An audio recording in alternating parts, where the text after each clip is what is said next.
Hey, Shalom. Giving praises to Yahweh Shem Al Shai, Bashem Rakakwadash, double honors to the apostles and elders of Great Millstone, and peace and salutations to the elect of the nation of Israel, the brother to our Payah, tapping in. Just going into a lesson regarding what you see on the screen here, which was an Instagram post that I sent to the brothers. And it says, Apple's new digital ID lets you tap your iPhone as ID at U.S. airports. And quite frankly, this is a step closer towards the mark of the beast, which mark of the beast you can read about in Revelation 13, verse 15 on down, as it goes into how unless any man have that mark, you cannot buy or sell. And it doesn't matter how old you are, it doesn't matter what gender you are, it doesn't matter whether you're free or you are like in a prison. So quite frankly, what the mark of the beast is the RFID microchip digital ID. Is my bad. So a radio frequency identification device. Let me do this real quick. Let me do this. What does RFID stand for? Just to fact check myself. So radio frequency identification is what it stands for. It says it's a technology that uses radio waves to identify and track objects, animals, or people automatically.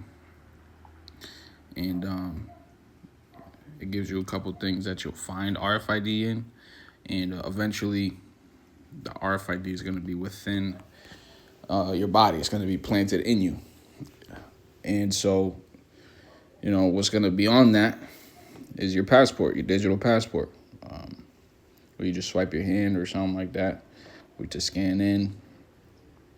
But you see, this is something a lot of people are going to look at in the name of convenience. It's going to pretty much lower the guard down for a lot of individuals. If I read Ecclesiastes 7:7 says, surely oppression make a wise man mad, and the gift destroys the heart. So it's presented as a means of convenience, like a gift to the human race. However, it's keeping people from thinking about what we're talking about today, which is the mark of the beast. It's keeping people from actually thinking about what the intended purpose is at the end. But hey, we read, surely oppression make a wise man mad. See, only a wise man is going to be able to detect these type of things.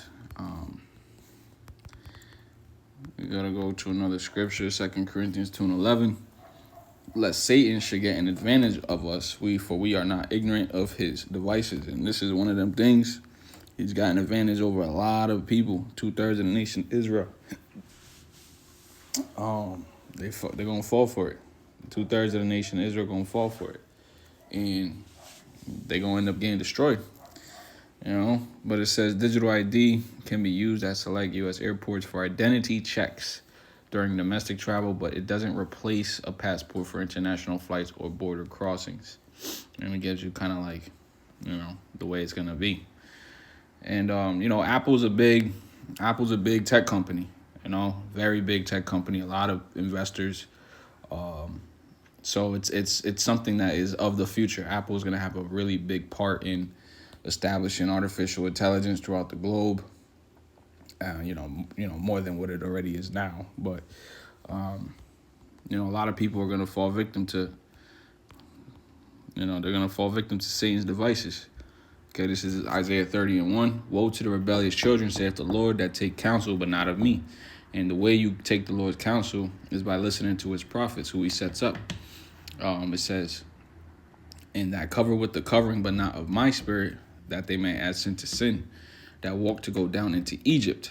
America is spiritual Egypt. You read that in the book of Revelation, the 11th chapter. It says, that walk to go down into Egypt and have not asked at my mouth, to strengthen themselves in the strength of Pharaoh and to trust in the shadow of Egypt. Therefore shall the strength of Pharaoh would be like your modern day president, which would be like a Donald Trump.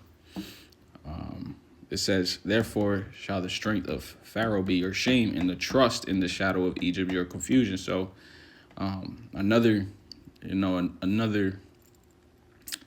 way you can identify America with Egypt, or the shadow of Egypt, where you go look at your dollar bill. It has the pyramid on there. That's not by coincidence. Everything's spiritual at the end of the day. But there's a lot of talks. Even Donald Trump talking about giving $2,000 stimulus checks to people in the world, which is supposedly money that they've received, they've made from the tariffs and all that. And that may just be a perfect opportunity for them to roll out this digital, UBI, the universal basic income. That's where this is where the world is heading in the technological era. But there's a price to pay for those that actually get deceived and follow the ways of Esau, Edom, the so-called white man, and his structure. But I wanted to bring that out, shed some light on what I've seen today. I pray that this lesson was edifying. Stay circumspect, giving all praises, honor, and glory unto Yahweh, Ba'ashem Yahushai, Ba'ashem Rakakwadash. Shalom.